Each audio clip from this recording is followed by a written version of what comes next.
What's up sa inyo dyan mga kalokoy dyan? Ano na naman pinagkasabi na ng mga NEDA na yan? Sabi daw nila ang NEDA daw. Sa halagang 21 pesos daw. Makakatawid gutom na daw sa isang araw.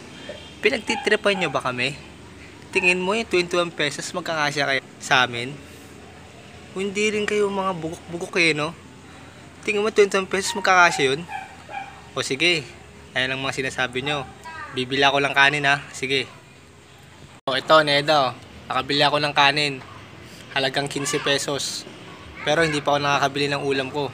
Wala akong mabiling ulam. Bakit ako di ako makabili ng ulam? Eh kulang yung budget ko eh. Tingin mo?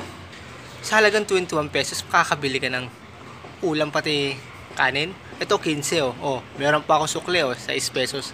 Alam mo bibiling ko ulam doon? Chicherya? Kaya hindi umaasenso tayo eh. Kasi nilulugmok ang mga tao. Mahihirap na nga yung mga tao. Lalo nyo pang binabaon. Tingin mo, magkakasya sa 21 pesos yun? Kahit mga mahihirap, magreklamo sa mga pinagasabi nyo eh. Ha? Nasaan ba yung mga utak nyo?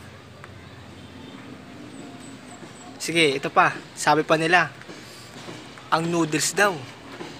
Makakabili ka doon ng halagang 7 pesos.